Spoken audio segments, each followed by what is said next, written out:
Hello and welcome to this Outlook Roundtable on Jammu and Kashmir. It would be safe to say that while it's very difficult to draw a set of agreements on Kashmir and the problems there today, the one thing that almost everybody agrees on, that it's now been 29 years since the insurgency first erupted in the Kashmir Valley, and perhaps things have never been this critical. Perhaps things have never stood at this sort of inflection point. The other thing that we can agree on is that the old formulas have failed. We need a new language to talk about Jammu and Kashmir. We need less artificial barriers, need less artificial labels of us and them. But tragically, that is where we stand today, where it's become almost impossible to have a sane, reasonable, honest conversation because people are being pushed onto either side of ideological trenches. Well, on this roundtable today, we attempt to change that. What we look for at the end of this in-depth, extensive conversation that we hope represents all shades of opinion in Jammu and Kashmir is a set of solutions. We do not assume that we alone can solve the intractable problem of Jammu and Kashmir, but even if we can reach a set of recommendations or suggestions that we all agree on, coming from disparate backgrounds, ideologies and points of view, I think that in itself would be no mean achievement. So let me introduce the people we have on our panel today. To my right, of course, is Seshadri Chari, RSS ideologue, writer, commentator. We have General Hooda. General Hooda, according to me, is one of the wisest army officers I've known. He's been the Northern Army commander. The surgical strikes were actually led by him, but he's also been a voice of compassion and reason in the Kashmir Valley. Agha Ruhollah Mehdi is a young leader of the National Conference. What happens to mainstream political parties in the Kashmir Valley in particular is a very critical thing. Of course, to my left is Reuben Banerjee, the editor-in-chief of Outlook. Gohar Gilani is a journalist and outspoken commentator. We also have Abdul Majid Bande. He's an advocate affiliated to the Kashmir Awareness Group. And we also have Basharat Ali, who's a Kashmiri and a scholar who has done a lot of writing. We will also be joined in a moment by Naima Mehjoor of the PDP. And we must stress and underline that Siddharth Gigu, Kashmiri Pandit and author, was meant to be on this panel and had to drop out at the very last moment. The Kashmiri Pandit voice is a critical voice in this conversation, and we hope it will get some other representation as this conversation is showcased. What I'm going to ask everyone to do is to spend about 2 minutes talking about how they believe the problem today is different from the same situation if I'd asked you the question 10 years ago. I think that's what we first have to start with. So if I may start with you, General Hooda, as somebody who has known the state intimately, if I had asked you what is the Kashmir problem in the year 1999 or 2000, which is 20 years ago, then I'd asked you in 2010, and then I asked you the same question today. How has the problem changed? I think as far as militancy is concerned, it's constantly sort of coming down, starting from 2001, right up to about 2012-13. The militancy part came down, but I think the sort of popular anger against the parties which were in power that time, wasted opportunities, and I think that is what is spilling out today on the streets. The youth, coming out and doing stone pelting, the local recruitment that has increased. So I think in some ways it's sort of morphed from a pure insurgency, militancy kind of problem to something that now we'll have to start thinking about how to deal with the population. What is it morphed into? Because there is one narrative that says it has morphed from, there is a police officer, I won't take his name for obvious reasons, but he said to me 20 years ago, Islam was a subset of Azadi. Today, Azadi is a subset of Islam. This is his argument. Okay. I'm putting it to you to ask you if you agree. People are saying there's been radicalization. I'm not sure it's a religious radicalization or whether it's a political radicalization. There certainly is radicalization because, if you look at young people, there's a huge difference when you talk to, say, a 30-year-old, a 20-year-old, and when you talk to a 14, 15-year-old. So you see much more anger in the young, in the young ones. So I'm not sure it's got too much to do with religion, but you know, people here who are living in the valley. So, but yes, there is radicalization, there is anger. What are the reasons for it? I don't think we should put religion too much into it. It's a very important distinction. There is radicalization if that's an enhancement of hardening of positions, but you're calling it political radicalization, not Islamist radicalization. Seshadri Chari, would you agree? No, I don't think. I mean, we can make it look so simple that it is just political radicalization. There is nothing like political radicalization. There is anger, and it takes many different forms of articulation. I think that's what General Huda said. I think the anger part of it, doesn't exist anywhere, and it exists everywhere. So there is anger part of it on the streets of Delhi. But Delhi does not have the history of Jammu and Kashmir. What happens is you can't deny a particular set of historical facts. It's the same story. The anger part of it exists in the tribal areas of Chhattisgarh and Jharkhand. I mean, the anger part of it exists in Tuticorin. Anger part of it exists everywhere. The question is not just anger part of it. I think what is happening today in Kashmir has a linkage to the past. We cannot discuss today's Kashmir without discussing and without going into the past. We cannot discuss today's Kashmir without knowing the genesis of the entire problem, and we cannot discuss Kashmir without going into the details of those forces which are wanting this issue to be kept alive. Okay. The problem is everyone knows the problem. Everyone has his own or her own perspective of the problem, but nobody wants a detailed discussion on these problems and come to a solution. So we will do a deep dive into these problems. So but my first question: how do you see things today different from a decade ago? No, there can be a number of differences, but I think the most important difference today is that one state which is responsible for this, for the escalation of this problem, for the escalation of terror, for the escalation of radicalization, has become more emboldened. Which is Pakistan. Which is Pakistan. Okay. So if I can get Agha Mehdi now, as a young leader of a mainstream party in the Kashmir Valley, you are perhaps under pressure from both sides of the ideological divide. There is a strong nationalist sentiment in the rest of India, certainly in the Modi government, and I would say even in other governments. There is some things on which all political national parties agree, and I think it's important to stress that. But you also have to find a language to speak in that your own constituency, your own voters, your own people can understand. As a young mainstream leader today, what is the relevance you believe today of mainstream Kashmiri parties that still do swear allegiance to the Indian Constitution? To be honest, the relevance of mainstream political parties across the board is shrinking day by day, and it would be fooling around and misleading if anyone comes here and says that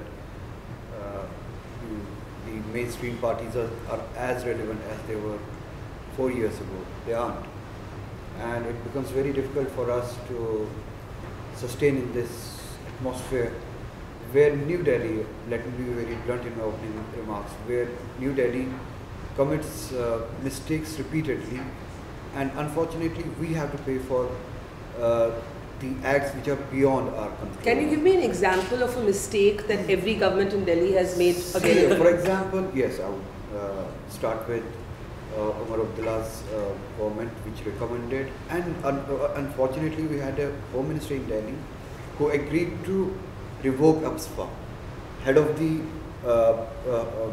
a department which controls the police, law and order, whose duty is primarily to see to the law and order in these situations like that. The then Home Minister, Mr. Chidambaram, was ready to revoke APSPA, but unfortunately our friends in the security forces, in army.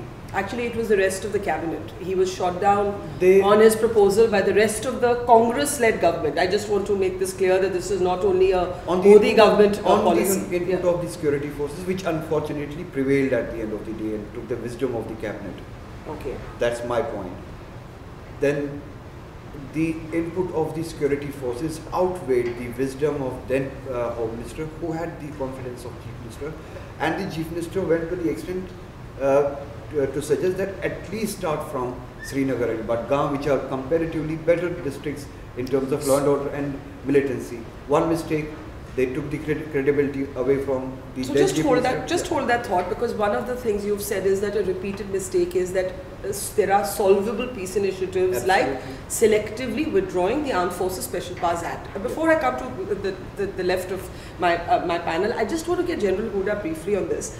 General Hooda, in your understanding, why is AFSPA such a symbol, and I will call it a symbol, because at the time when Omar Abdullah was Chief Minister and we saw the street clashes between protesters and paramilitary forces, the clashes were actually with the CRPF and the police, not the army, when more than 100 boys were actually killed in those clashes. So I have always found it intriguing that the army and the AFSPA becomes a symbol when actually the most sort of altercations and the confrontations do not take place with the army, they take place with the paramilitary forces and the police.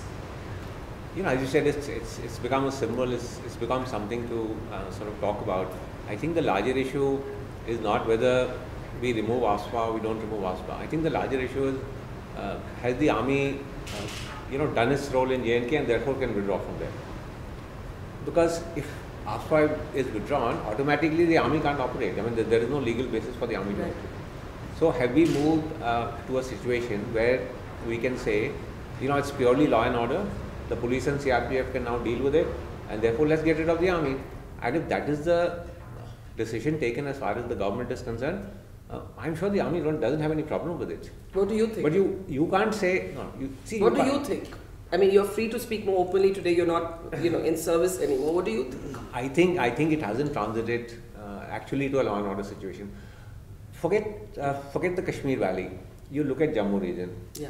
So let's look at Riyasi district, for example. Yeah. It's been completely militancy free. The areas of Gulabgarh and this and that have, there's nothing going on there. When we recommended that, we should pull the army out from that areas, because, the locals said, no. They said, we feel a sense of security, particularly the Bakarwal community in those areas. They said there is a sense of security, we need some presence of the army there. The police had very, very minimal presence in those areas. So I'm saying it's, when you look at the army, it also provides a sense of security to some sections of the population. So I think that's the larger issue. Has the situation today transited to a state where you can say, let's pull out the Rashtriya Rifles from Budgam and from South Kashmir and let the police and CRPF deal with it? I don't think we've reached that stage. Okay, let me start with you, Gohar. There's a certain sort of status quoist response in all governments when it comes to Jammu and Kashmir. But maybe I could argue that there is also a certain status quoism in the response of Kashmiri secessionists or Kashmiri separatists themselves. Let me first ask you the same question. As someone who is Kashmiri and has a known position on it, how do you believe things have changed? First of all, I mean, I think when you started this discussion, you talked about the new vocabulary. That we need one, and we hope to find one, yes. When we talk about who is a separatist in Kashmir or who is a mainstream, you have a mainstream leader here who says the space for mainstream is shrinking. So by that standard, they are the separatists in present circumstances, and the dominant sentiment is the mainstream. So we have a poll in the valley, but not in the state. Yeah, we have a poll conducted by the Outlook, which was the first ever issue conducted by Outlook, and then the percentage of people who wanted a solution outside the ambit of Indian Constitution was 77%. If you do the same poll again, right now, you will probably have 97%. So that is the solution. That is the condition right now. What is the status? But can I just push you one sentence on that? Yeah. So on what you've said, that would be the pole within the Kashmir Valley, right? I'll But there come is to a that. larger I'll- state that we cannot forget. Yes, I'll come Okay. to that. Second, in Delhi, there is right now the policy of 4Ds. You read the pieces in NDTV and other media. What is 4Ds? 4Ds is first deny that there is a problem, then destroy them and defend your territory, and also, defeat the enemy, the perceived enemy. But I think the solution to this is that in Delhi, mindsets need to first change in Delhi, and that policy should be 2 A's and 2 R's. Which are? And 2 A's are acknowledge that there is a sentiment on the ground, which is more than 97%. 2, then accept that there's a problem, people want a solution, political solution, and then respect that and resolve. Not live in denial. That is my, it's a 2 A's and 2 R's, that you have to acknowledge, accept, resolve, and respect. And coming to other points, larger points, he said, what is the problem right now? It's the 4th generation of Kashmiris which is on the streets. And I mean, who are you kidding? That people will throw stones and get pelleted eyes just because somebody will pay them 500 rupees? We have heard many stories that demonetization ended stone pelting. So why is it happening now? I mean, you can have problems with Pakistan. I understand that Pakistan can fish in the troubled waters, no doubt about that. Pakistan has supported militancy in the early 90s. Right now you have SPOs, the police personnel, who are snatching rifles and decamping with their own rifles and joining Hizbul Mujahideen. You have people, young boys, snatching rifles from CRPF paramilitary troopers and joining militant organizations. That is the situation on the ground. If it was all about Pakistan and there was no sentiment on the ground, I think we first need to clear our heads what the problem is. Okay. So just hold on. And second is, you talked about it's only the Kashmir Valley. After the Outlook poll, there was another poll done by Chatham House. This is a Chatham House survey which was held across both sides of LOC line of control, and that also said that there's an overwhelming majority in both parts of Kashmir who want a solution outside the ambits of Indian constitution. That is the problem. I think that is the both sides of the LOC, which is a Kashmir response. No, it was including Gilgit-Baltistan. It was done in Udhampur, Kathua, and when you talk about Jammu is not only Jammu city and Kathua. It's also Pir Panjal and Chenab Valley. You also need to know about Doda, Bhadrawah. No. I'm saying I think most of us here are aware of the sort of the composite picture of the state, and I think that has been one of the fault lines of this conversation. And Jammu and Ladakh and regions such as these would argue that the conversation is entirely Kashmir Valley centric, and you never really include us in the conversation. So we do have to talk about that, and we will. But Basharat, if I can, I often say to politicians in Delhi that you're in denial, but I also often say to my Kashmiri friends who sort of abuse me with the same vitriol that there is a denialism on that side of the divide also. And let me pick up something that's just happened. Our friend Shujat Bukhari has been assassinated. He, by all definitions, suffered what anybody who doesn't take a clear side suffers in Jammu and Kashmir, which is we have reached a George Bush type situation that you are either with us or you are against us. That has become the tragic polarization around the Kashmir conversation. Shujat, while he was alive, tried to be what is called a moderate. He's tried to say, this side has a point, this side has a point, this side has a point, and he was killed. The police say that they have traced his killers. There is a Lashkar link. There are 2 local boys and there is 1 Pakistani. I don't want to get into names till it is officially named, but we know that this is what they say. Do Kashmiris also have to not get over a denialism that anyone who talks for dialogue, whether it was Abdul Ghani Lone, whether it was Shujat Bukhari, whether it was the Hizb faction of Majid Dar, right, that had a dialogue with A.S. Dulat and the Home Secretary at that time. Anyone who talks for dialogue dies, is killed. I think as a sociologist, I would want to take a step or 2 back and look at the larger picture. Nothing in our society, in any society, happens just like that. You don't decide to pick up guns, 20 of you or 30 of you or 50 of you or 100 of you. You decide at a spur of moment to pick up guns. There is something behind that.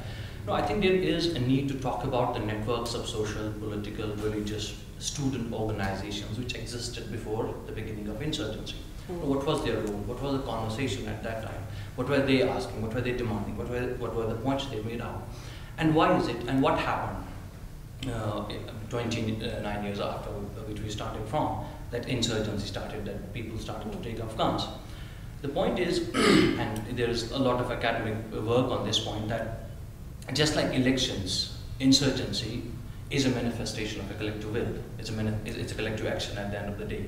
You go for voting as a collective, you go for armed insurgency as a collective. But Shujat was not a combatant, he was not a soldier. I'm coming to Shujat's point. The problem is, you've also written in your print piece that we need new language. The Kashmiriya, alienation, this is all old. What is the new language that you need? I think BJP has already provided the language. The media fraternity is here. I would like to ask, when was the last time in the last 3 or 4 years you heard the word killed in crossfire and collateral damage? The word collateral damage has gone missing completely from the Kashmir conversation. Why is it? Because the Bharatiya Janata Party has made the lines very clear, as you were saying earlier. Every stone pelter, everybody who's on the street, everybody who goes on to protect the insurgents and all, you are deemed to be a terrorist, or you're deemed to be as killable as an insurgent. The problem is, the distinction there has been made by the Bharatiya Janata Party, which I, as a scholar, find it rather interesting, because they have allowed the Kashmiri collective to concretize the us versus them definition. I think this is what Carl Schmitt, in his very fantastic book, the concept of the political, defined political as, that this is the high degree of association and dissociation, where you are ready to kill or die for a collective. So you're saying that the language, the hardline language has actually had the opposite effect, and it's concretized this us versus them Exactly, divide. exactly. Can I get, yeah, okay. I want to finish, because you asked me on Shujat's point. Yeah. There are a couple of points that I want to, Yes. I want to touch upon here. One thing is that, Congress had the same approach. It's not that the people were not killed in the Congress regimes. They were killed, but they were always passed off as collateral damage, died in crossfire and stuff like that. But the thing is that as a scholar, I would say that there was denial of the agency of those people. Nobody comes out on the street because, as Dawah said, because somebody pays them 500 rupees, or just because they decide. There is certain decision-making process that happens, and people come out. But on the street. what about the denialism? Yes, And I'm coming to denialism. What about the denialism? So here's what I think. As the moderator, I should not really express my opinion, but I'll just put one sentence. I think there's denialism on both sides of this debate, right? I think there's a denialism in Delhi. It doesn't matter which government, about the extent of the problem.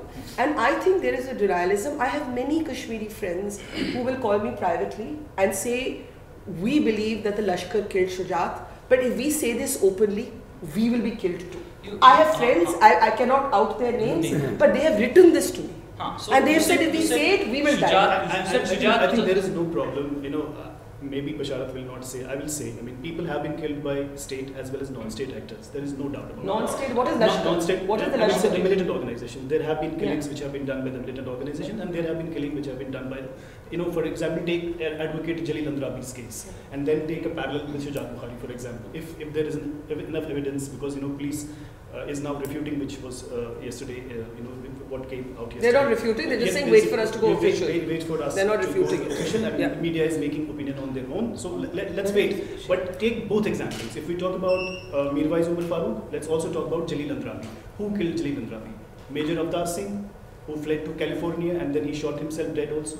And there was Mirwais Umar Farooq also. So I think, And Abdul Ghani Loan. sorry, Abdul Ghani Mirwais Mirwais is Maulvi Farooq, maybe Mirwais is father. What you said about Okay, can I just get these that responses he was from you? moderate, and what was his moderation all about? He wanted a dialogue, right? He Yeah. wanted both the parties. Yeah. And for me, a moderate isn't that is the someone- point that the Hurriyat takes, except for the fact that they want the Indian state to recognize that there is a No, I think I think that's what Gilani says, that we are ready We for will a dialogue come- only if you accept that. we'll come to the Hurriyat, because there was a Hurriyat representative called Abdul Ghani Loan who was assassinated. He was shot in front of my own eyes. I was standing there. He was shot in front of me, and his son at that time, who was then a separatist, is today a mainstream leader, said on camera to Syed Ali Shah Gilani, I will not let you enter my house because the killers of my father live in Pakistan. And I remember reporting this as a younger reporter. But Badi Sahib, I'm going to come to you in just a second. He also apologized for that statement. Sorry, I he think apologized. Okay, let's. I want to bring out one thing that Mr. Chani, I'll just come to you, Mr. Mani. about this the new narrative of the BJP. I don't think this us versus they was a creation of the BJP. I'm very sorry to say, Kashmir was one state which was a Hindu state, Muslim dominated state ruled by a Hindu king. There was no us versus that then. And if that is so, when the Congress destabilized Farooq Abdullah government, was it us versus they? 84. Congress was us. I did not say that. And This they- is an Just aspirational don't- that you have Just to let it celebrate complete. with But me. I'll let you No, respond. Just let it I'm complete. not speaking here as a BJP person, Yeah, please. yeah. I'm not here as a BJP representative and I don't represent the BJP at all. Neither here nor outside. I'm not the official spokesperson of the BJP, but let me say correctly and clearly, every political party, Congress, BJP, PDP, NC and all other political parties have had their own run, they have their own prescriptions, they have their own contribution to the problem and they can have a solution to the problem also.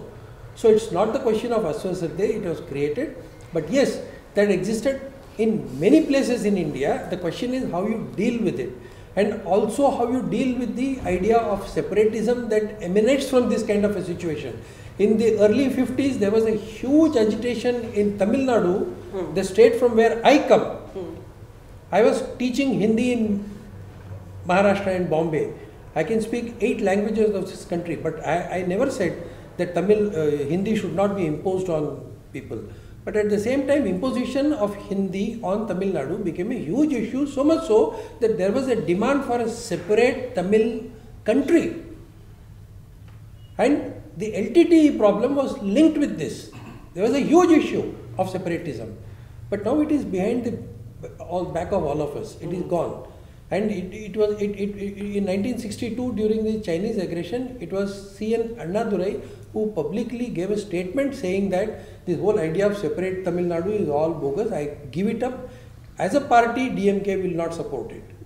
We have had There are attempts insurgencies. to remove, rekindle that issue even today. Mr. Chari, I want So to the ask question is, when we talk, I mean, I don't want to go into the details of all these things, but when I hear a Kashmiri say that Kashmiriyat is something different, we have to protect Kashmiriyat. Tamiliyat is not there, Maharashtrian is not there, Punjabiyat is not there. Okay, before we come to that, I want to pick up one thing. This concretization of the us versus them, a sentence that Basharat used, right? What has happened to us as a people that we cannot converse anymore? What has happened to us that we have made political or ideological differences so personal? How did we come to this point? No, it is not that we cannot converse. The biggest problem is there are 2 things in this. One is, if I take a stand that look, if you want to talk to me, these are the conditions. Then it becomes very difficult. If you put a condition that look, Mr. Chari, you can come here, but these are the parameters within which you have to remain, then I don't think I should be coming here. Similarly, conversation takes place when there is an element of someone independent of the sides is there to preside over the conversation. But Sometimes it becomes That's necessary. an interesting point because you're saying, I just want him to underline because I think we may have the first of our maybe proposed suggestions in that sentence. Any interlocutor, for lack of another word, you believe should ideally not be one of the protagonists of this argument. No, I am not saying Ideally. it. I don't mean that they shouldn't be Indian. No, I mean that they should be representing no. either the security agency or the separatists. Is that your suggestion? No, There should be I'm not somebody saying- dispassionate, I'm not saying a emotionally third- removed from the No, conflict. A third party will not be acceptable. No, in all third party. I cases. don't mean non-Indian. Yeah. I mean What I someone say who's not is- yes, a what I key say is an protagonist in the Indian. conflict. But it's a very huge problem today that we are facing. Yeah. If I ask you in public, give me 5 names who you think would be very fair to both the sides. 4 very important parties in Jammu and Kashmir: the PDP, the BJP, the Congress, And the NC Should come together are in today national. in a position to come together and really give an administration which can be the first step towards solving this So you problem. want a kind of something above the fray of politics, a national Everything is government, possible. so to speak, in Jammu Everything and is Kashmir. possible within the present constitutional structure. Okay. Everything is possible. That is the difference when Atal Bihari Vajpayee was asked about the constitutional He framework. said इंसानियत के दायरे में जो कुछ that मुमकिन हो, वो हो सकता है. constitution is the representative of that इंसानियत का दायरा. So I just want to say on record that you are right. I thought the PDP BJP alliance was a fantastic illustration of statesmanship where people were able to rise above the fray and come together. Mufti Sahib had told me he thought it was like the North Pole and South Pole coming together. But My feeling, just getting you, my feeling is I had thought they would moderate each other and create a political center. I think the opposite ended up happening. They pulled each other in opposite directions. Mr. Pandey, you haven't spoken and Ruben hasn't spoken, so I'll come to you. There was a reference by Basharat to the Hurriyat. It is not that the Hurriyat has not had conversations with different governments before. It has had a meeting with L.K. Advani, it has had dialogue with Manmohan Singh. Militants of the Hizbul Mujahideen have had conversations and then have had at Nehru Guest House no less in Srinagar. But today, that fourth generation is also questioning the Hurriyat. They are also questioning why, they are, for example, some of them still deriving pensions from the state that they say they abhor. Why they are taking security. Mirwais Umar Farooq's is protected, right, by the Jammu and Kashmir State Police. One of those men police officers was lynched, if you remember, right? So these are questions that the Hurriyat and that people who represent or support the Hurriyat will also have to answer today, sir. You know, Barka, at the very outset, you raised certain things and certain points. I think if we go to those points first, basically what has changed in the last decade, I think the situation where it started at the start of, say, 2000, now 2 decades now, the alienation in the people, it has increased. And this has been a continuous process right from 1947. We are here talking about, somebody is talking about anger, somebody is talking about participation, and somebody is talking about this and that. But nobody talked about the basic issue. It's not that it's only anger, it's only that, right? There is anger in other parts of India as well. Yeah. But the Kashmir, what has been our stand right from the beginning, there is an issue which has a historical background. And unless and until that the issue is recognized in that context, the issue is taken in that context, we know, all of us know the history of the issue. It started in the current context started in 1947.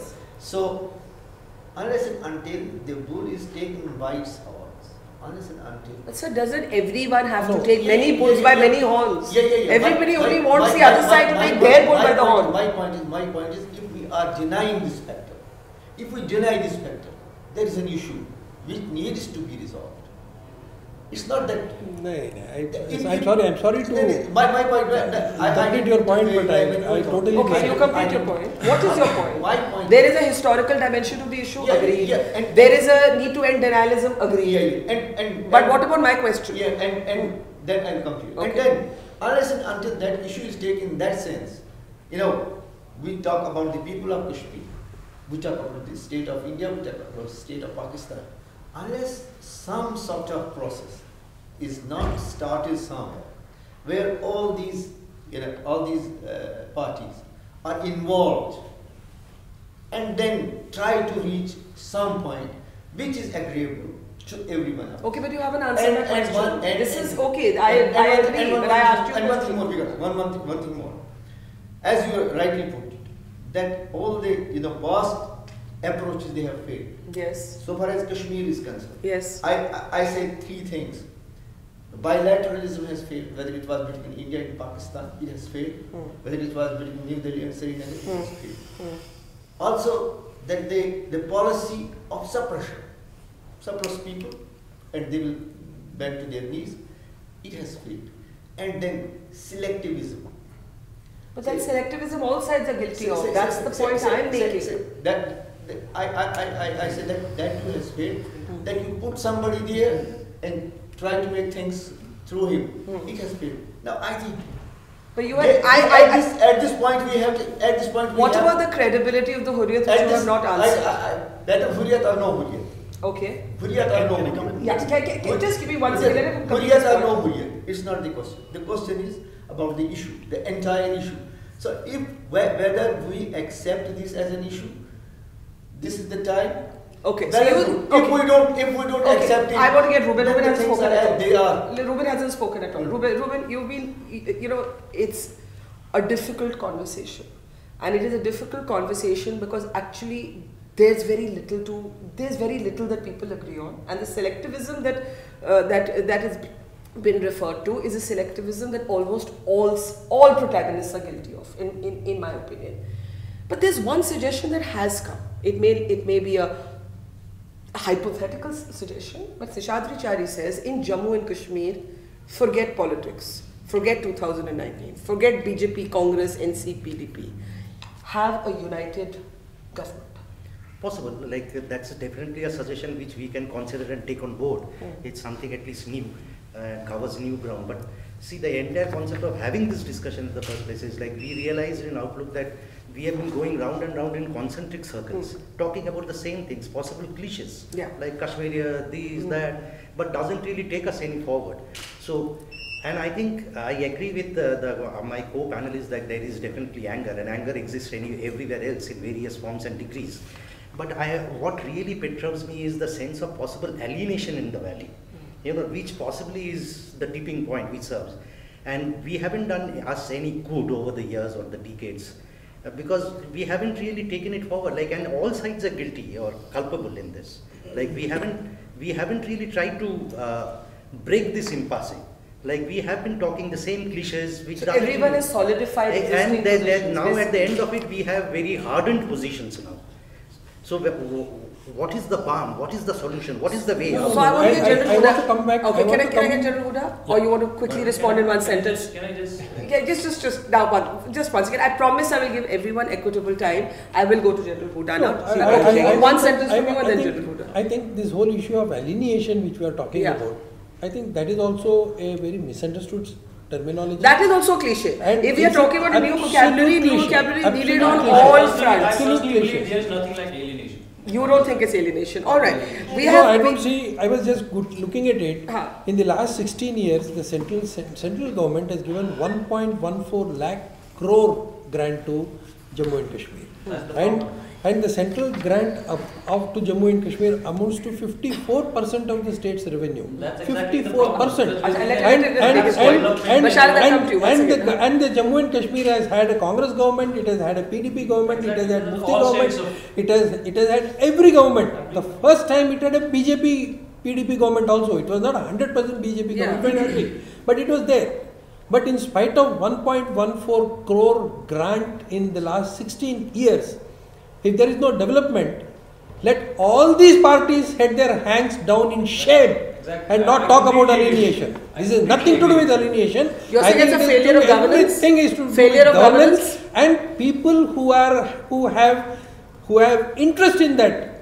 People who are totally in cahoots with all these things. That's a very strong. You're saying failure of governance by successive parties. Absolutely. Therefore, that is why I am saying the last opportunity that could be probably given is that under the united political government. It need not necessarily be a government, but it could be an administrative setup under the governor, where all the four political parties would be given equal opportunity to be part of the administration. Okay, now let us see if that works. Okay, now Naima Mehjoor of the PDP, 1 minute. Naima Mehjoor has also just joined the conversation. I will come to General Huda, Naima and then Basharat in this order. General Huda, one thing I want you to speak about is that you were also Northern Army commander when Burhan Wani was eliminated, and we saw the eruption of many of these fault lines right after that, right?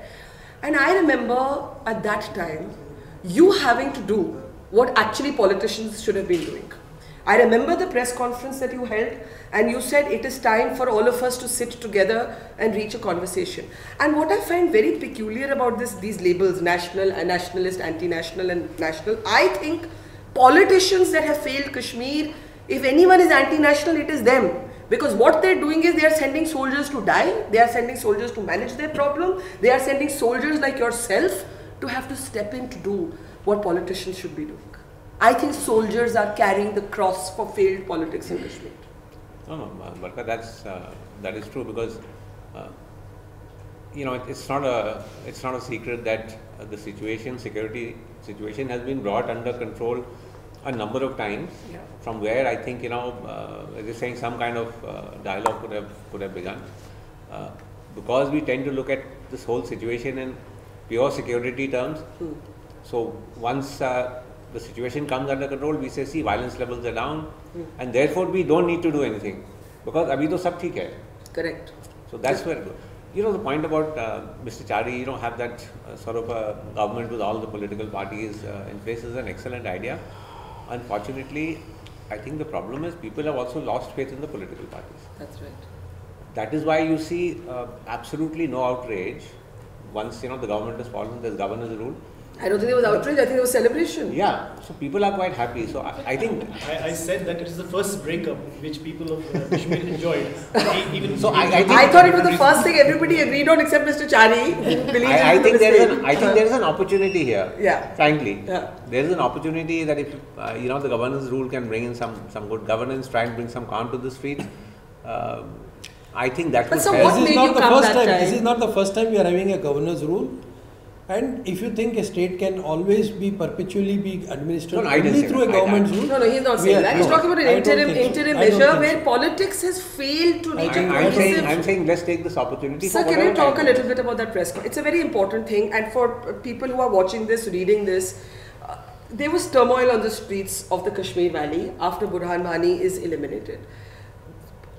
The government seems to go into, this is something that happens to successive governments, whether it's NC or PDP, every time there's a crisis, there's a paralysis of response.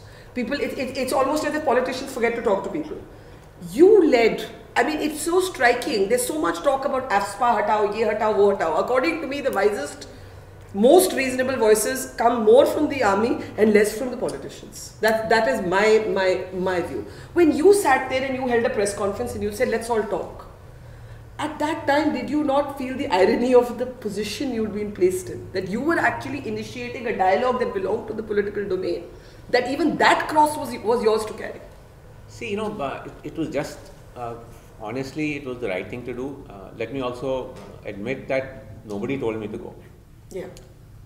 It isn't as if... But you saw that nobody else was going.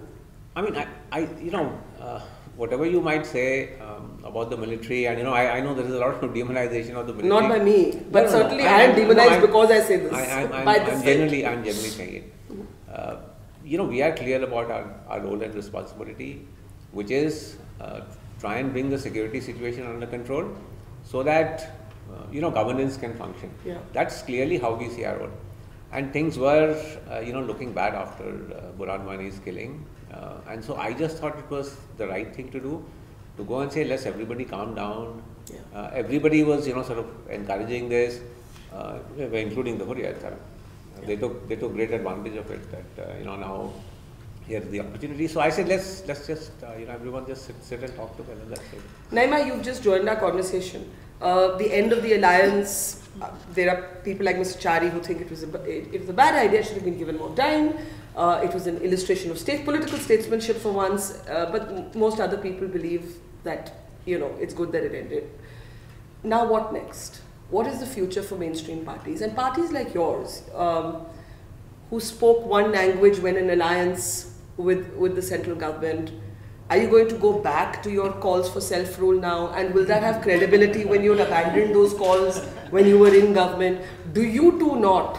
One of the things I said, what about the credibility of the Hurriyat? The same question could be asked of the PDP today. What about the credibility of the PDP? If you today suddenly talk a different language, who will believe that language today? I mean, to be honest with you, the PDP lost its credibility once it went into alliance with the BJP. That's so why did you do it? The admitted fact. Why did you do it? Yes, we have to ask the leadership. Did you think it was a mistake? Yeah, I don't know whether it was a mistake, or we haven't had the, done homework with the psyche of the people, of our own people, and we should have known what we are doing and what will be the repercussions of this. decision.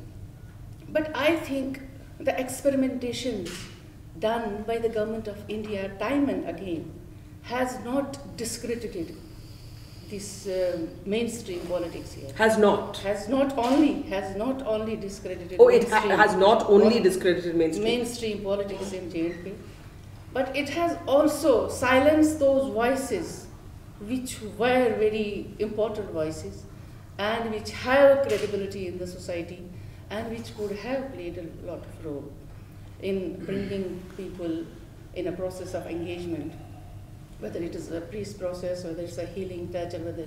So you're saying the space for moderates is shrinking? No. That has been, I mean, that shrunk since the militancy erupted in the valley. It has started from that onwards.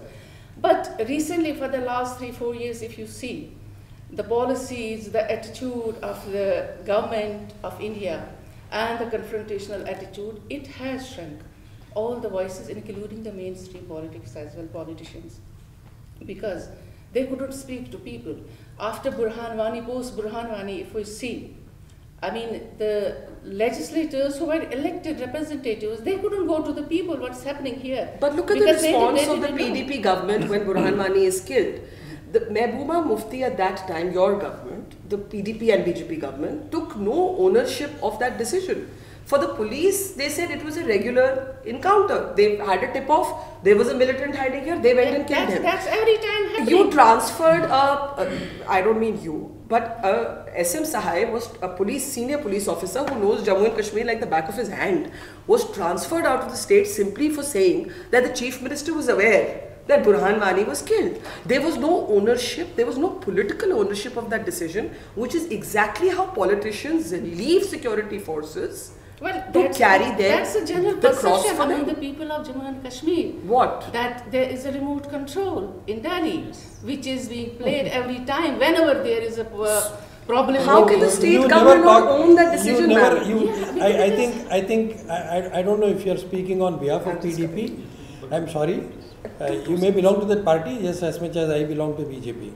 Sorry to say this, but I think the first time this government, the central government, the Modi government spoke to was to the former Home Minister of this country.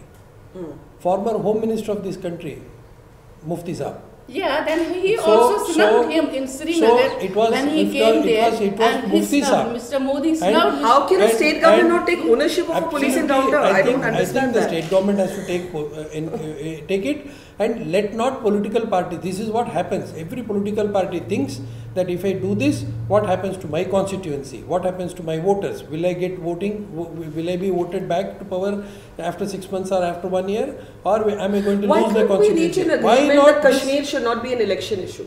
Before I'm coming to Basharat, you said this is the time for a united administration in the interim. The fact is, if you make Jammu and Kashmir an issue of the national campaign, we are 8 months away from elections, right? Competitive nationalism or competitive separatism, whichever way you want to play it in this state, is destroying any space for a solution. Would you say, sir, that Kashmir cannot be an election issue in 2019? Would that be one of the things we can all agree on? There is no provision in the constitution as far as these election issues. No, I'm just asking you as a senior politician, would you recommend keep electoral politics away from this issue?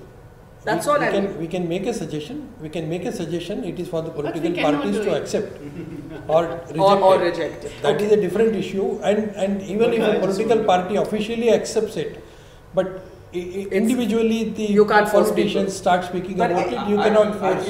I think it's the crux of the issue. That ultimately it becomes an election issue, maybe for BJP, maybe for Congress, maybe for PDP, and the basis, the fundamentals of the issue are neglected or ignored absolutely. Okay, I want to come to this radicalization point, which is brought up repeatedly, and it's important to talk about it. Now, maybe I'll start with Basharat because that's the order we were going to speak in. Okay, chalo, I'll start with you. Can I ask a question and then you can connect the 2 points, and then I'll come to Basharat. You know, couple of years ago, after Burhan Wani was killed, I was in a hospital in Srinagar, and there was a 15-year-old, or maybe he was 14 or 15, I'm not sure. He was a schoolboy, and he said he had been injured in one of his eyes from a pellet injury. And I said to him, what made you go and march in support of Burhan Wani? You're a schoolboy. Why were you out there? You should be in school. You should be in school. And he said to me that, he said in Urdu that he is a, wo hamare Islam ko, I don't remember the exact words, but basically he's a savior of Islam. So I said to him, for which the right wing really pilloried me, but I wanted to understand what he was saying. I said, "Aap Islam ke liye march karne gaye the ki azadi ke liye?" And then he was a child, and he said, dono ke liye, right? But Gohar, Burhan Wani's videos, which was such a rage on social media, did talk about a caliphate, right? They did talk about a caliphate. How do we, यहाँ पे आप बोलते हैं ये लोग deny करते हैं, क्या separatists भी deny नहीं करते that ये एक नया word आ गया है जो 1989 में तो ऐसे नहीं होता था, caliphate. देखिए मैं, I think this is a very good question, but separatists will answer a question separately, but I just want to analyze it. First is, you remember in March 2015, we were both in Jammu when I also interviewed Mufti Saab and did a program. And he told me that it will be a paradigm shift to build, to form an alliance or stitch a partnership with the BJP. If you read the new book, Spy Chronicles by Dulat and Durrani, Mr. Dulat makes an interesting remark. He says that the late Mufti Saab overestimated himself and underestimated Modi. And he went into this alliance. And since that day, all analysts have been calling this alliance as an unholy alliance. We all know the electoral arithmetic was such that there was no other option for them. But on the streets of Kashmir and in other parts, it was perceived as an unholy alliance. Now, why is this the question you asked me? I think I see Kashmir purely as a political issue, but with ethno-religious undertones. Ethno-religious? Much like the Northern Ireland conflict. There is, for a Kashmiri, being a Kashmiri, the ethnicity of being a Kashmiri is very important, and at the same time there is also Muslim aspiration. What about Kashmiri Pandits? There is, I'll come to that. I'm saying, even for a Kashmiri Pandit, if you see Kashmiri Muslim and Kashmiri Pandit on a railway platform, they will hug each other and ignore people from Delhi and Punjab. Because then the Kashmiri ethnicity takes, but the politics precedence. Yeah, there's a political divergence, but Kashmiri ethnicity is very strong. That is point number one. Another point I see, you have to, when you talk about radicalization in Kashmir, I completely agree with Mr. Huda when he said that in Kashmir there is political radicalization. It's not necessarily religious radicalization. But why I say there are ethno-religious undertones is also because you cannot ignore the way Mr. Modi, his ascendancy to power in May 2014. If you ignore that Hindutva narrative and only see the anger on the streets of Kashmir, it is a reaction to that. The more radical India will become, there will be more radicalization on the streets of Kashmir because that will be seen as a political invasion. While you can question Hindutva and debate it and reject it, why do you not with the same vigor, Basharat, let me ask you this, why do you not with the same vigor reject this language that is in Zakir Musa's videos, that was in Burhan Wani's videos, which spoke an Islamist language that is not organic to the history of Jammu and Kashmir? It is totally alien. There is an alien language being used by these militants, which the Kashmiri is not standing up and rejecting in the way that you're rejecting Hindutva, Basharat. Thank you for finally coming. Sorry. So I want to link, the 4 points here in one answer. When we started off with this radicalization thing. First of all, we have to understand what do we mean when we say radicalization. When we say the youth in Kashmir have become radical, by radical, do we mean the same thing when we say we need radical reforms in banking? We need radical reforms in higher education. No, obviously we don't mean that. We don't mean that, exactly. So what is this radicalization? What do we mean when we say a Kashmiri youth is radical and an employee from NDTV or Outlook is radical? What is the difference between the two? For me, radicalization is a normal social phenomenon. It happens every No, I think here we mean the language of a religion. No, but language, the orthodoxy of a religion is what we mean. Language is a different thing. What happens in society, what society... I'm giving you concrete examples. I'm coming to that. Okay. That's why I'm coming to that. It's an entirely different thing. The problem is, the radicalization in Kashmir is not a cause of the conflict. It is effect of the conflict. It is not, with radicalization, the conflict did not emerge. Oh. With conflict, the radicalization emerged. For me, radicalization happens when, the vanguard parties, when those parties who have taken on the mantle of going on for a struggle or going on for a fight, fail to achieve certain objectives. Then new parties come up, new players come up. You asked Mr. Pandey, why are young youth, youth in Kashmir questioning Hurriyat? That will happen, and that's very normal, because Hurriyat has not been able to deliver on the promises it has made to its people.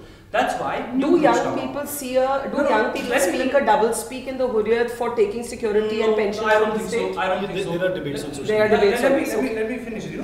When in the 90s, when I read the reportage from reporters who have airdropped in Kashmir on Kashmir, we see that in 90s we were told the people are radicalized because of the ideology of Jamaat Islam. When we read the Kashmir experts write about the insurgency in the 2018, we hear that they are radicalized because of the Salafi Wahhabi ideology. This is the shift in the narrative. I think this shift has also to do with how the global Islamophobic industry is working. Right? But what did you think of these videos? Yes, I'll come to you. You mentioned Zakir Musa. In my study, I'm taking two militants, Zakir Musa and Manan Mani. Who is Zakir Musa? The day before he joined militancy, he was a hippie enjoying his life in Chandigarh. He was an engineering student. His father is a PWD engineer. His brother is a doctor. What happened? Yes. How do we make sense of this thing that an engineering student enjoying a very secular life in Chandigarh became so radical in religious terms? He's talking about caliphate. He's talking about Islamic rule. He's talking. But why aren't you all rejecting it in the way that you reject? I'm not rejecting it. Why are you not? I am rejecting this language. I am a scholar. It's not my prerogative to reject anything or to accept anything. I will just examine and analyze it and understand it and try to solve the problem. Okay. For me, it has to do a lot with where you derive your legitimacy from. What does Indian Army's killing of any Kashmiri, where does the legitimacy come from? It comes from HAPSPA, for example. It comes from securing national interest. It comes from securing the sovereignty. It comes from securing the territorial integrity. That's how. When militants do an act of violence, all sides are guilty of violence. All sides do commit violence. Where does the legitimacy come from? Well, if Zakir Musa were to hit or kill somebody, what will legitimize that act? But no Indian is going to accept this equivalence between a terror group like the Lashkar-e-Taiba and the Indian military, right? That's not an acceptable equivalence. I'm not saying that people have to accept that. No. I'm saying nowhere in the world would any country, take any country, it's not particular to India, take any country in the world, they will not accept equivalence. It's not an equivalence, that's the problem. It's not an equivalence between sovereignty and religion. It's not that equivalent. No, I'm saying there is a recognized definition of terrorism. Violence emanating from the idea of Khilafat. The problem is, when we talked about development, Simon Huntington, who is... Yes, the Clash of Civilizations. No, that's the problem. He's known for Clash of Civilization. Clash of Civilization is the worst of his works. But that's not, but we are not discussing Huntington. The best of his works is to link conflict with development. Okay, Mr. Chadha. The problem is radicalization in an Outlook office will be solved if they pay better pays. The radicalization of a political conflict will not be solved if you pump in more money. Okay, Mr.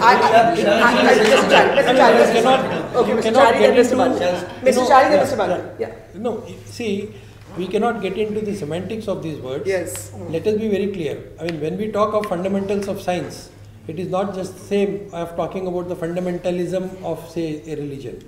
So, fundamental is different and fundamentals of science are different. Similarly, if we talk about radicalism, the whole idea of course, I do agree that there is a change all over the world.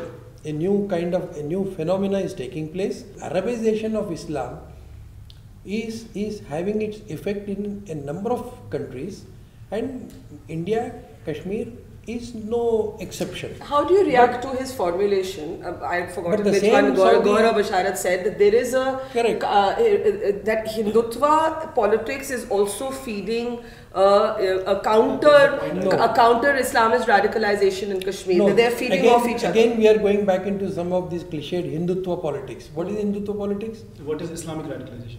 That is Islamic radicalization is the talk of this Khilafat. Nobody is talking about Ram Raj, Hindutva. equivalent to Ram Ram Raj, Raj. building Ram So temple. Mahatma getting Gandhi votes said Ram from Rajya. the- Was he a Khilafat is fundamentalist? equivalent to Ram Raj. That's the exact Mahatma Gandhi Sanskrit spoke Okay, about. okay. That's So Mahatma exact- Gandhi if you- spoke about if you- Ram Rajya. Okay, Was he a if radical? you think of politics What as a- was it? Was it a Fine, Hindu if you think fanatic? of- If you think of politics as a spectrum, you place Congress at one point, The BJP at one collective- point. I completely agree with you that Gandhi said about Ram Raj. In Discovery of India, Jawaharlal Nehru has said that India, the religion of the nation is Hinduism, right? But the thing is, that's what is radicalization all about. The BJP took it a step further. That's what from Hurriyat the militants took a step. Can we look from ahead? Hizbul, Zakir Musa took a step. Okay, one minute. We have to now structure this a little bit and move When you into what combine we all should do these next. words, when you Yes. combine all these words and say that Kashmiriyat is equal to the establishment of Khilafat, when Kashmiriyat is brought There's into nothing the like ambit of There's nothing. What is to Kashmir? then it becomes a problem. Barakah, you have been to Kashmir for all these years. Is there a Kashmiri equivalent of the word Kashmiriyat? Have you ever No. come across? I think If Kashmiriyat there's- is if a Kashmiriyat is construct we Kashmiri, have what is created Kashmiriyat to word? try and wrap our head around the It problem. is a state No, it's a construct. political slogan. But- It's a but- political slogan. But Kashmiris over the years do say privately, and I will come back to my question to you, Mr. Pandey, which you have not answered, that they too recognize that their society is changing. Now, No, you spoke about Kashmiriyat. You spoke about Sorry, Kashmiriyat. sorry. There can be phenomena which have gone unnamed in the past. Yes. Hinduism, for instance, is a word that was coined to. The phenomena predates the name. Okay, so it's not as if Kashmiri just because the word does not exist. Sanskrit was perhaps not the name for the language for a long time when it was spoken. Yeah. It is a post facto. So sometimes we're See, struggling to sometimes- find words for Words phenomena. and sometimes I'm sorry to say this is a broader subject. But can I come This in? is a slightly broader Oh, subject. 1 minute. Okay, now we're all having cross-purpose conversations. Can I please try and structure this because we're on limited No, time? when you use the word ethno-religion, you use the word ethno-religious, Go ahead, yeah. and to substantiate that ethno-religious, you said Kashmirian, meaning the ethnic identity of Kashmiris is Kashmirian. I just That is want what you to meant. find, yeah. I'm sorry, that is not, I don't agree. For me, the word That is Kashmiri where I don't is agree as for the reason. insignificant as the word shit. Good things happen, you say, oh shit. Bad thing happen, oh shit. That's what Kashmir has become. For BJP, it's one thing. For Congress, Okay, 1 minute. It's not just BJP Congress. A number of Kashmiri politicians also use it. A number of Kashmiri politicians. Okay, now. Okay, please. Now time out. Time out. Everybody time out because we have to structure this now. Where are we going from here, right? So one of the things that a former PDP politician, who was a finance minister of your state, Haseeb Dabu, he was sacked for saying it. He said it isn't just political, it's also social, right?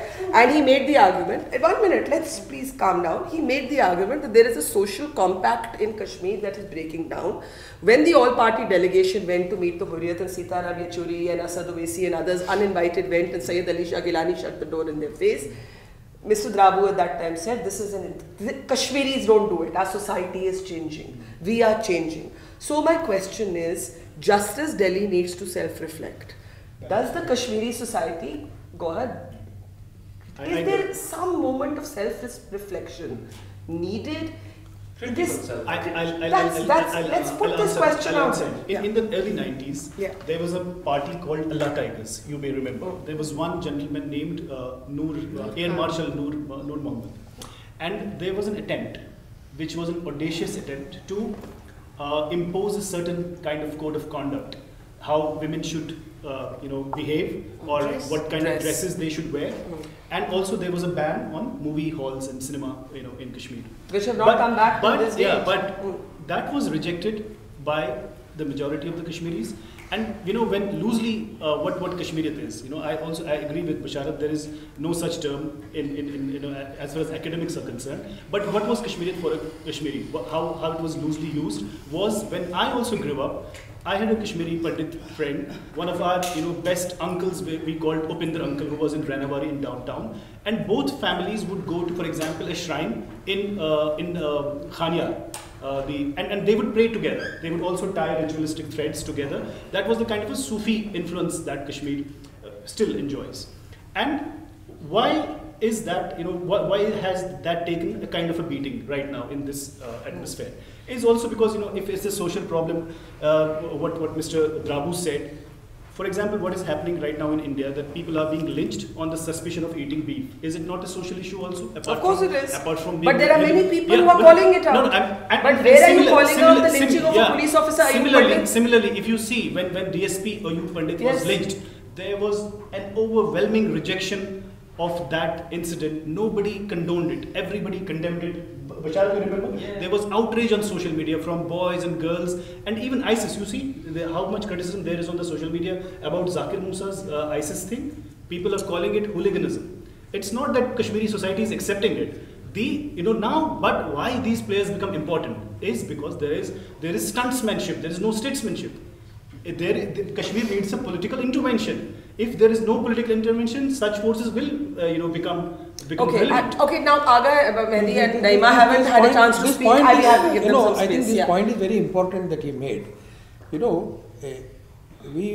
are seeing a situation where there is a conscious attempt, not only in Kashmir, not only in the valley or Jammu or say even Ladakh, but all over the place, to suppress and if possible totally erase the Sufi part of the faith and introduce you call it Wahhabism, you call it Salafism, you call it Sunni elements, you call it whatever it is. So this kind of regressiveness is happening. It's not happening only to Islam, it's happening to many other religions also. Okay. So I think that is an independent subject. Sorry to cut you short. One minute. I have to give equal space to two people. They haven't spoken at all, Naima. Now, what should happen next? What should happen? We have to now come back to, we have had two suggestions here so far. One was a united administration under governor's rule as an interim measure, where India's political parties show that they can bury petty differences, at least for 8 months, 9 months. Can they? One. Two, a suggestion that came is take it out of the election campaign. There's no way to enforce this, but this was one solution. Let's talk in these last 10-15 minutes about what next. Naima. Well, I think about this united government under the governor. I think this is another experiment which I don't believe in. So you give your own suggestion? Yeah, because I don't think these type of experimentations are still going on from the governments, and they are still trying to find people, your people, whosoever is ready to form a government, and then we can have a government. And that's going to send another wrong message to the people, that every time, these toppling of governments, governor rules, this has happened for the last 7 decades. What is your suggestion? I'm not in a position to give you a suggestion of what we should do, but at least first, before going to elections, before making these governments, if there is a governor rule, but give some breathing space to people first, because who are surrounded by the thousands of army personnel and who see only that we are... Why don't you also talk about being surrounded by militants? You talk about the army, you talk about the gun on one side, you do not talk about the gun of the militant. Is there a comparison between so the army, 70,000 soldiers? I'm not making a comparison, but when you talk about fear... As if the army has come only 3 days back. The army hasn't come 3 days back. I'm sure she can answer for her. Why is everyone answering for her? I'm sure she can answer for herself. I'm sure Naima can answer. Why are we answering for her? Since independence, the army has been According to there. the government estimates and the military establishments estimates, we have a few hundred militants. Yes, we agree on that? 220. 208, yeah, we have. And do you think the 280 militants are so influenced that they are ruling the whole state of Jammu and Kashmir? If it is true, then how are you going to deal with the militants? Are you going to just put bullets into So their what do you chest? want? You want the army? 1 minute, let's hear this. Let's hear her point of view. That's the problem. What We way don't you understand want? the problem. 1 minute. So you want... See, there was only one Veerappan.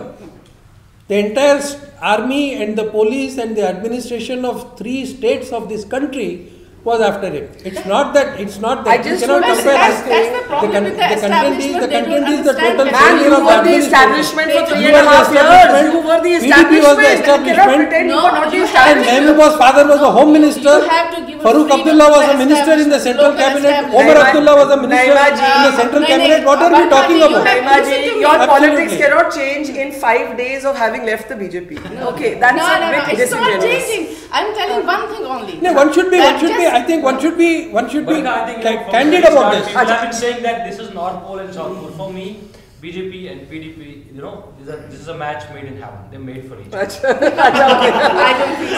Okay, more seriously, I just want to say one thing, that it is important, although Basharat and Gohar will disagree with me vehemently, there is a globally accepted United Nations definition of what terrorism is. 1 minute. Now, no, UN has not defined the word terrorism. It has not been defined. So. The word terrorism has not been defined. Definitions. Okay, let's look at the groups. Okay, let's look at the list of India has been demanding that the word should be defined. Yeah, right. But there are a group of... The number of terrorists and the number of definitions are the same. Okay. Number of terrorists and number of definitions. But there are groups that are on a UN list. Right? India is constantly fighting with China, for example, on the Jamaat-ul-Dawa and so on. So this thing of equivalence is a thing that no country will accept. It's not peculiar to India. That's all I was trying to say at that point, that it's not peculiar to India. Every country will define its sovereignty and derive its policy from there, right? And beyond that, here's my question. Musharraf and Manmohan Singh sort of agreed and accepted that there was a boundary within which you'd have to find this solution. Whatever the solution is, there is something that will never change. There will be no redrawing of borders. So if India and Pakistan de facto agree on that, what are the solutions within that? Now please, let's spend 10 minutes on some concrete ideas. It's really important. Agha Mehdi, please. You have an autonomy report, the NC's report. You have a self-rule report of PDP. ये सब पुरानी हो गई हैं चीजें. आगे बढ़िए. That's the problem. Sajjad knows people's call. चलिए आप उन्हें बोलने दीजिए. उन्हें बोलिए. Let him speak. He's not being. Unless you shout upon an outshout and you speak. You don't please. get a chance. Please speak. Please speak. Please speak. And that is what is happening. Please speak, across. sir. Please speak. And that's the problem. This autonomy report, this outdated, that thing, this outdated, this is the mistake, grave mistake that Delhi is committing every day. See, me being a third-time legislator would want to share experience firsthand how we feel. It was very heartening listening to them. Finding a scapegoat in mainstream political parties in Kashmir is what has cost India Kashmir and ultimately would cost India Kashmir. I actually agree with you. That whatever I heard, I was listening to everyone. Finding a scapegoat for their own failures. This is a mess. Kashmir is a mess created by army. Believe me. Not by politicians. Listen to me. Who have failed to solve anything. I have been listening. No, I'm just countering. Kashmir is a mess. Kashmir is a mess. I'll substantiate my arguments. For the last 30 years, Kashmir is a mess created by army. Kashmir is a mess created by political shades like that, who for their failures. Autonomy report was a 2/3 majority report by your representative assembly. That meant that but your political partners, whether the BJP or the Congress, failed to accept your autonomy report. How does that have to do with the army? They failed. What does that have to do with the army? I'll tell you. Do you know army have chances to capture militants alive, but they prefer to kill them because they get money for that. A plus Not only. Let them speak, please. Not only army. No. 1 minute. They get promotions for that. Not only army. You cannot make I want to ask you a question. patently wrong statement. Okay, 1 minute. Let's be calm. I want to say something to you. You have made some sweeping statement here. Saying the army is, Kashmir is the army's mess. I would put it to you, the army has been sent up to create a mess created by politicians. No, 1 minute.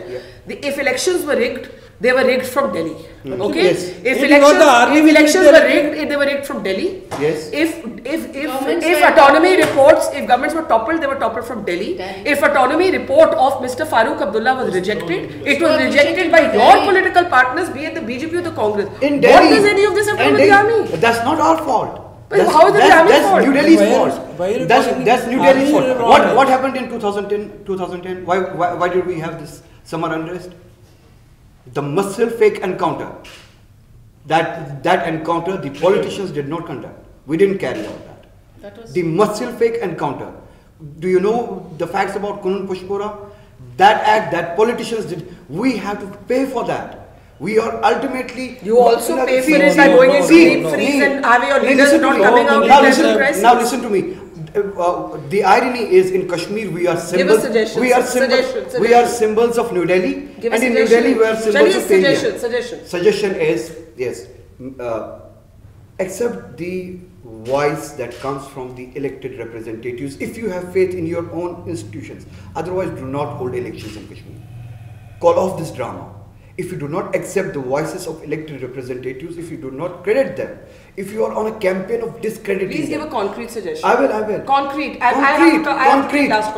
First and foremost, let the security forces directly be accountable to the Chief Minister, to the Cabinet, for each and every act they commit. Which is not the case right now. Which is not the case. There is a unified command at the Chief Minister. Unified command is headed by the Chief Minister. They are not accountable to the Chief. Ask him. Okay. Too much into specifics of what has army to do and let's suggestions. Okay, listen, guys. I'm on a clock here. I'm recapping the suggestions I have so far. One suggestion was a united government. The second suggestion was keep it out of the election campaign. The third suggestion was let the security forces be directly answerable to the Chief Minister. Now we have three here. Ruben, you want to add to what you're hearing so far?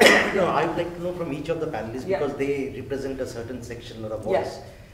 Three suggestions, concrete suggestions. That's what I'm saying. So that's what I'm trying to get them to say. Please. But nobody is going into that. 1 minute. Now we'll start with this. Why is it that the representation? Suggestions. Why is it that the two mainstream parties, representatives of two mainstream parties, are holding India responsible for or army responsible? No, please wait. Don't be sweeping. I'll call you a spade also. This radicalization that's happening right now, Pakistan is not less guilty. You didn't allow me to complete. Pakistan is not. Yes, my point is, Pakistan is taking advantage of the opportunity that New Delhi presents them on the platter. That does not make Pakistan less guilty. This radicalization, and my point was, unfortunately, due to the mistakes of New Delhi, till yesterday, till 80s, you had to face the voices of autonomy. Because you failed the voices of autonomy, now from 80s to now, you had to face the voices of freedom or Pakistan. And now? Because you failed those moderate voices also, now you have likes of Zakir Musa. And let me be... This is a very important statement. Let me complete. I always call a spade, and let me be... In presence of Sujat Bukhari, I have his message. He acknowledged, appreciated me. I once said that this idea of Zakir Musa might be the creation of security forces. I had this idea. Might be... Please wait. I once said that, but now, I find the voices of likes of Zakir Musa finding relevance in Kashmir. All because we failed the moderate voices. Okay. Tomorrow you will have to face these situations like that. Now I have to bring some order to this conversation. And here's what we're going to do. Whatever your differences are, please put them aside for 5 minutes. We know what our differences are, right? All of us know what the other person thinks. Now in these last 10 minutes, 3 summarized, you will have 3 minutes each. And you will make 3 concrete suggestions for forward movement. Bashar. First is, India has to recognize what is the role of the so-called mainstream in Kashmir. When mainstream is, telling you that... Suggestions. I'm saying that. When mainstream is telling you that army or the politicians, whoever is responsible, and I completely agree that there is radicalization, of course there is. When they are telling you, you have to understand that why is it they are saying so. That means that you have given them, and I say it, I've written it, the municipal roles. The roles to take care of roads, of water, of electricity, that's it. They have no role in suggestions. Give a suggestion. They have no role in Give a suggestion. And no now 1 minute please, one at a time. I have to shout. I'll have to shout now. For that. Sir, I will come to you. I will come to you. So you have to underline the role of the so-called mainstream. You underline that. So give a suggestion, sir. Underline the role of the mainstream. Okay. One thing. Second thing is, when we talk about conflict, what is happening, why is it happening, each year we will have a new narrative, each year we will have a new language. You have to understand that let India and Pakistan, Delhi and Islamabad, journalists from Pakistan, journalists from India, journalists from Delhi, journalists from somewhere else, stop talking on behalf of Kashmiris. Let Kashmiris talk. Let them say, let people from Jammu say what they want, but let Patwa say what they want, let people from Kupwara say what they want. And there is only one way of knowing that, and you may I remember in one of your program you did in Srinagar. It was called Chai Pe Charcha or something like that. A exactly. Coffee Pe. This you said that maybe this referendum and that plebiscite is not possible. But not maybe. I don't believe it will ever happen. It will ever happen. But you know, not believing it will ever happen is one thing, and but that is the only thing by way of which you will understand. Like this poll, you will understand what is. So that these are your suggestions. Okay, Mr. Bali saying, Mr. Bali, that's the only way. 3 suggestions for forward movement. You know, first let me tell you. No. First, now we are on time. 3 suggestions for forward. I'll make it within the time. The suggestions they were the good suggestions were good. First, that there should be a united government. Yes. I think that's there so that all the parties are condemned by the people. Number 2, that Suggestions, sir. they You are picking holes in his argument. I want your suggestions. Yeah, my suggestion would first of all, let us not beat about the bush. Let us recognize the basics of the issue. And after recognizing the basics of the issue, let us address it. How? One suggestion, but addressing the issue, it has been there right from the very beginning, they talking. But problem has been that they have talked, but they have never consistently talked. They have never had the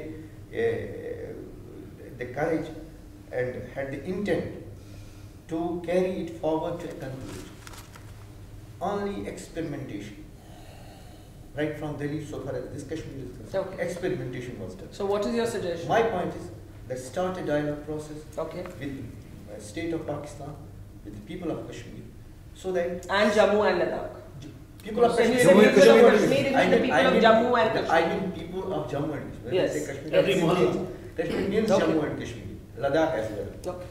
So once that happens, a process begins. The process should be, it should be consistent, it should be persistent, so that something emerges out. I don't say this is the solution, that is the solution, autonomy is, so that a solution, basically we have lost time. Okay, I have speeded up.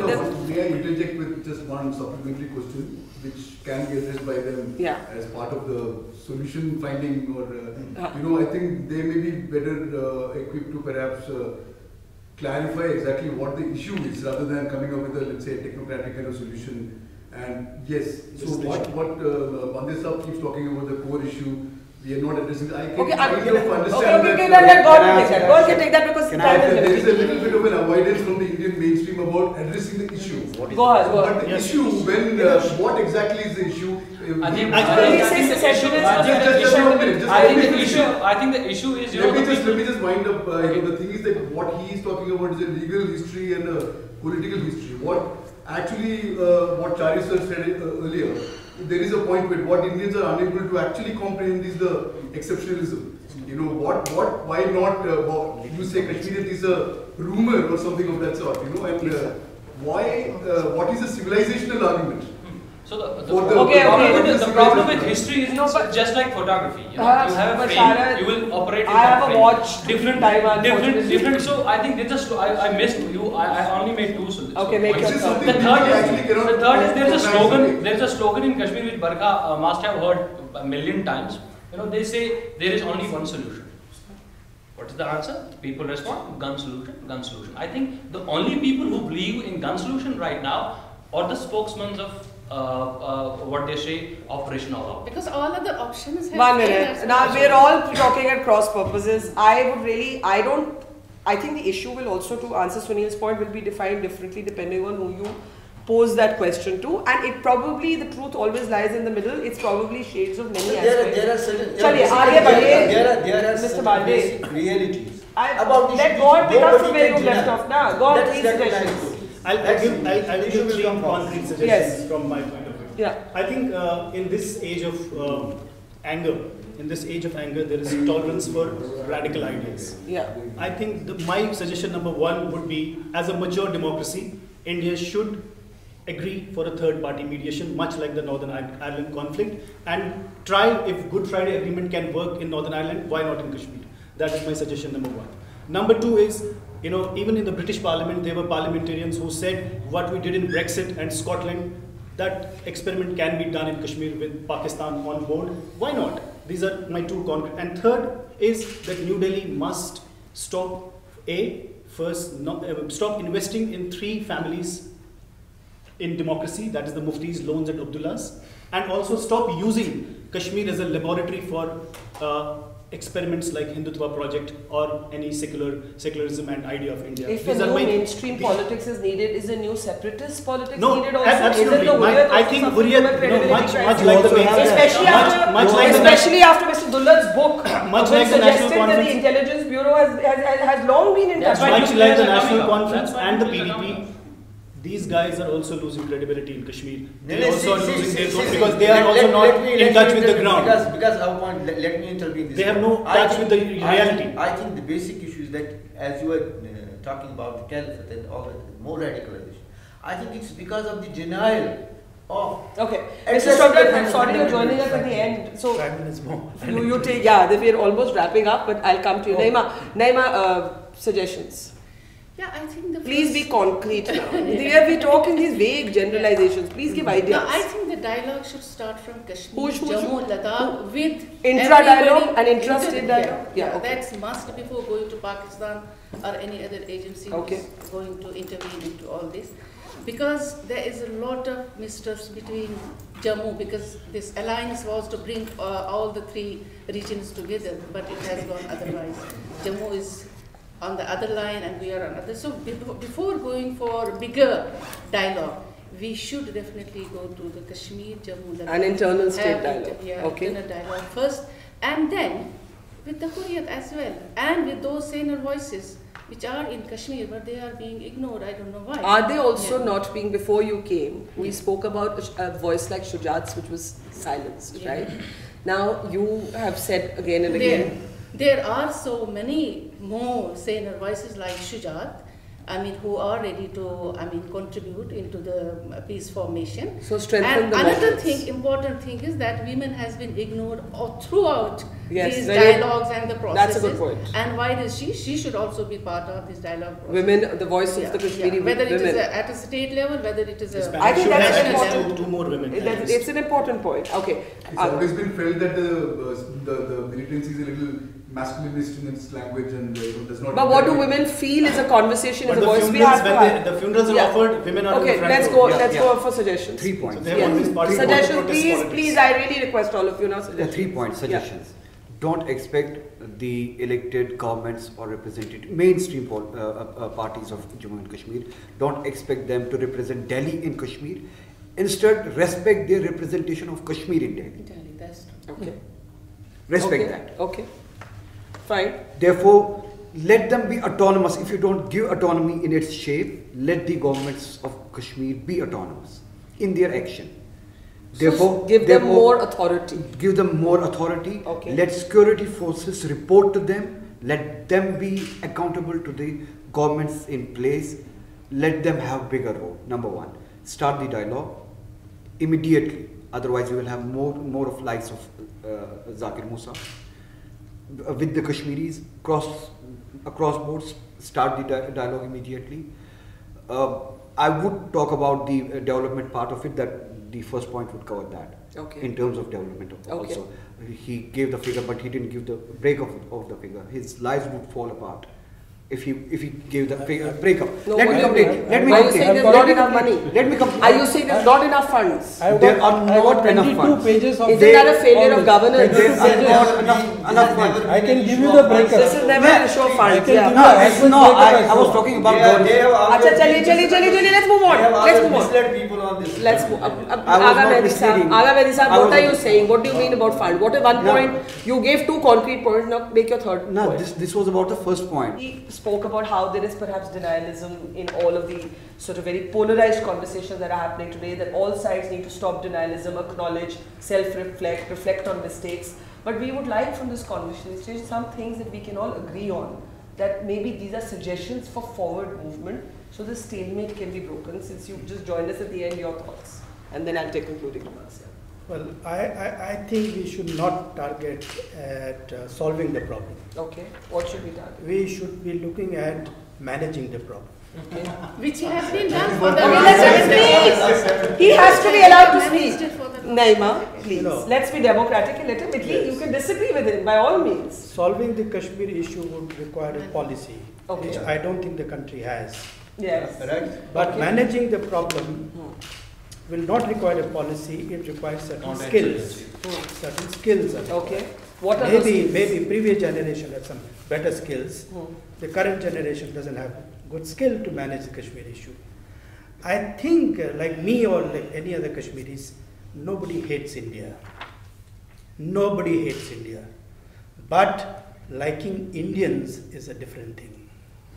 Right. You know, this is where it matters. The skills have Explain been that. lost. Explain that. Explaining in the sense that Maybe it's the other way around.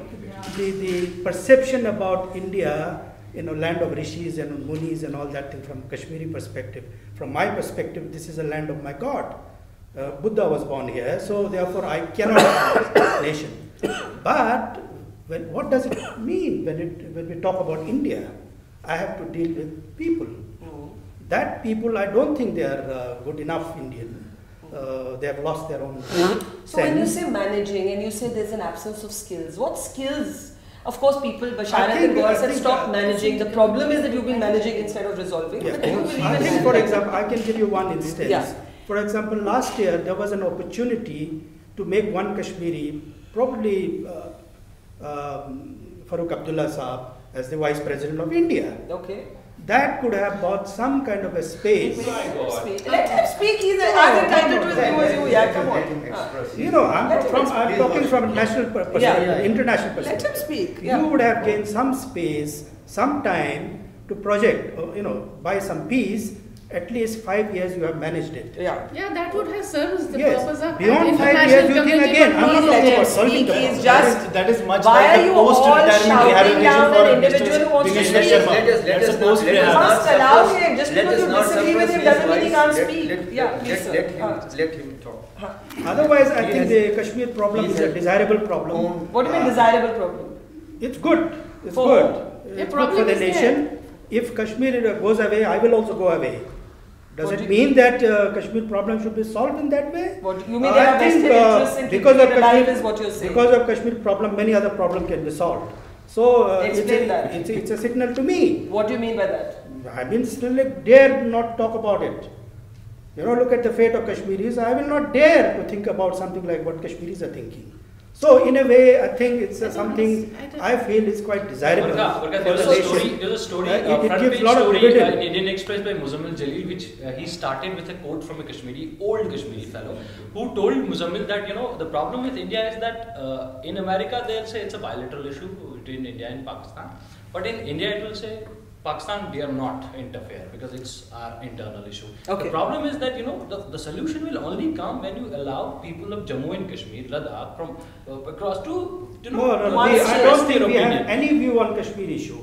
We are silent about Kashmir issue. We are neither supporting Kashmir problem nor we are rejecting the Kashmir problem. We remain It's not a completely Kashmiri problem. indifferent. He's from the state. He's speaking Because as a member of the Azadi, state. Azadi is a Kashmiri problem. It's not our problem. Okay. Okay, so we have nothing to say about it. Patriarchy is not women's Okay, problem, one it's a minute, men's one problem. minute, one minute. Racism was Okay, a one black minute. man's problem. I It was think- always a I white think- man's problem. I think the truth- Casteism is not a One minute. Dalit Acha, now problem, we're it's not- always been a Brahmin why are we problem. making- Why are we saying this? Why It's are not we a ma- Kashmiri why are problem, we it's an Indian making problem. speeches? Not No, I'm made by moving. me. No, Just Varka.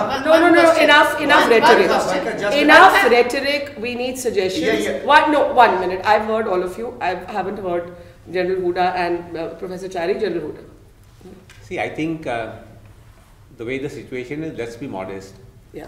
And start with small steps. Yeah. Can you give us some examples? So the first thing I think is, get a sense of security among the people of Kashmir. I'm sorry, everybody is just talking about the army Yeah. being so oppressive. Voices are also silent because they're scared, of the Of more radical repercussions and like what? militant Yeah, organizations. I agree.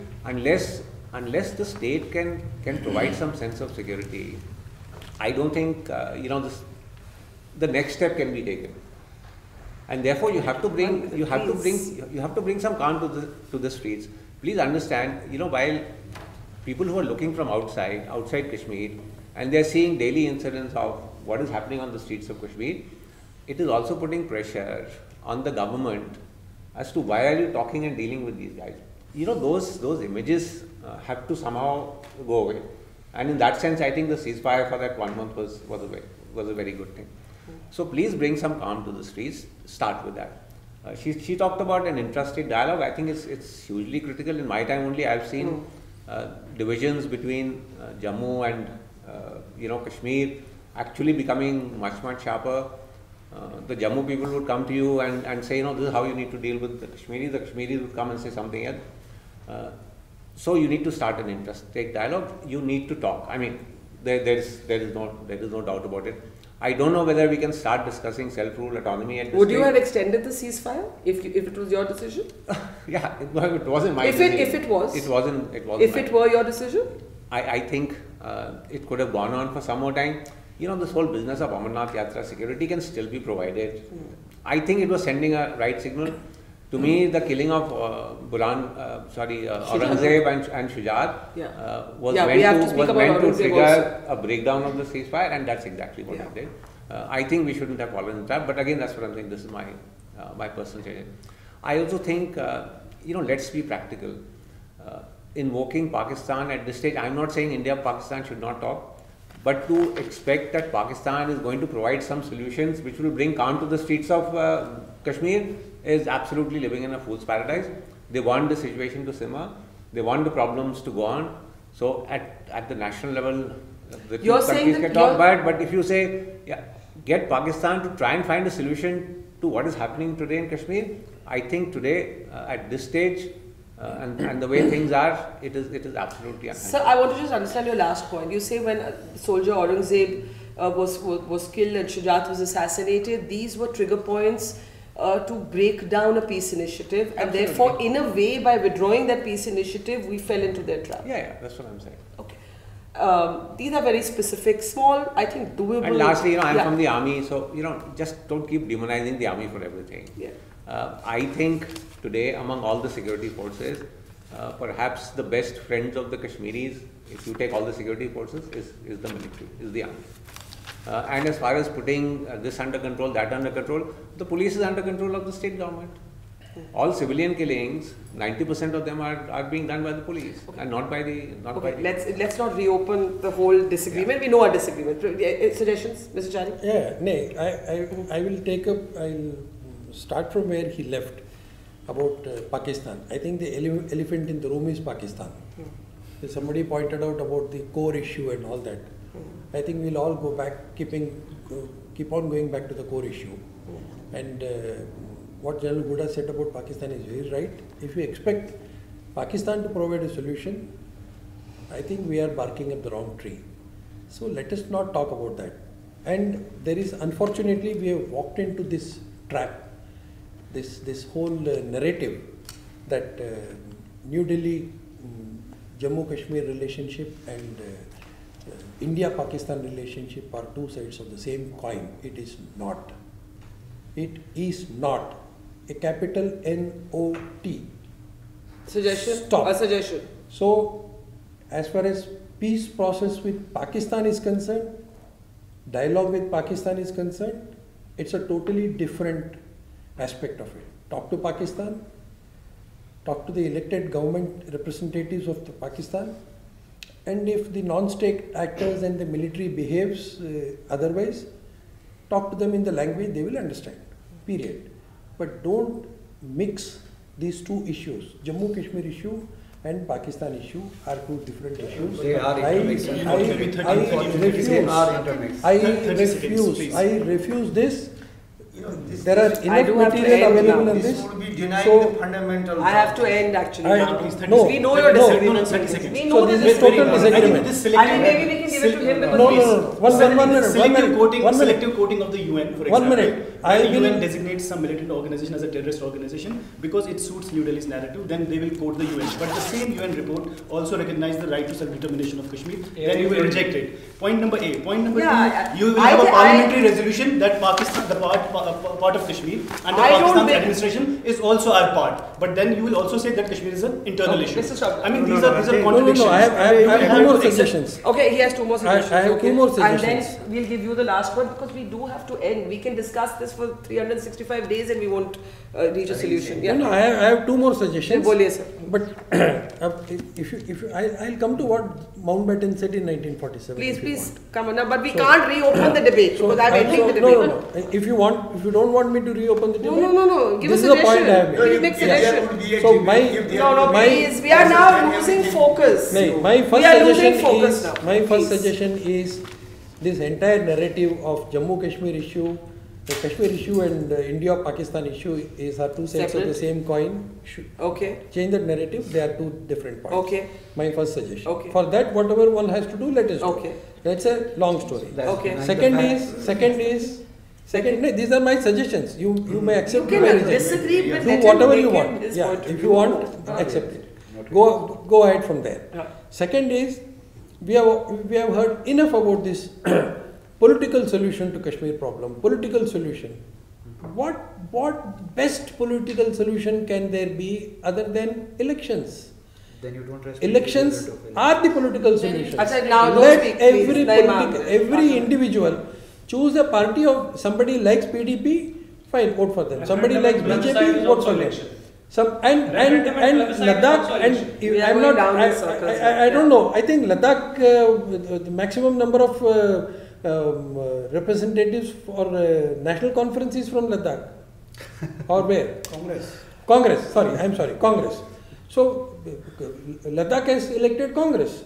Okay. So let people talk. They don't have an idea Let people talk. I think we are losing our focus. Let people, no idea about it. Okay, listen, guys, what you all disagree on is very well known. So there's no purpose in repeating this. No, I'll come to that. There is no purpose. Okay, I'm going to have to shout and I don't like shouting. There is no purpose in repeating dialogues, talks, ideas, let everything come through the ballot box. Okay.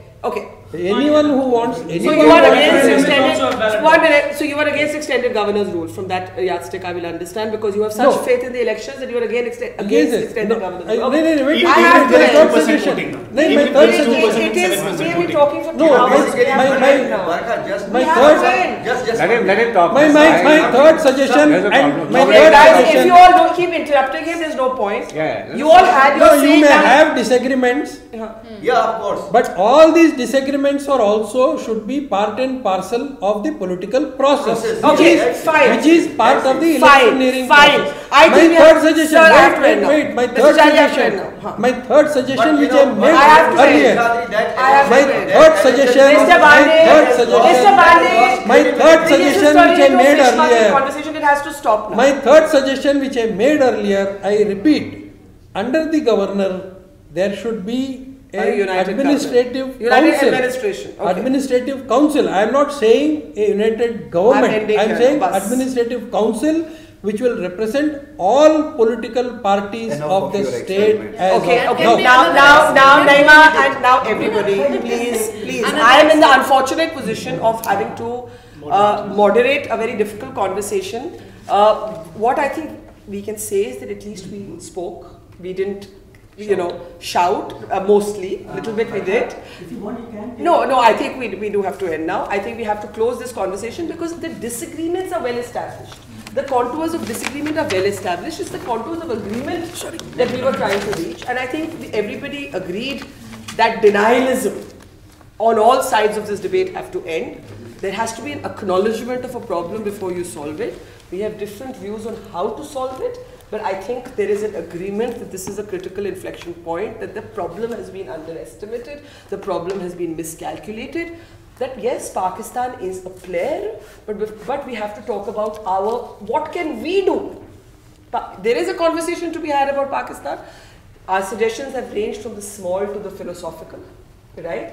And I think we will have to close this here because otherwise we will lapse back into our disagreements, and it's better to end on a note of some consensus. So thank you, Naima, Aga Mehdi, General Hooda, Mr. Chari, Mr. Shobdan, Gohar, Mr. Bande, and Basharat, and Ruben, and we will close this conversation.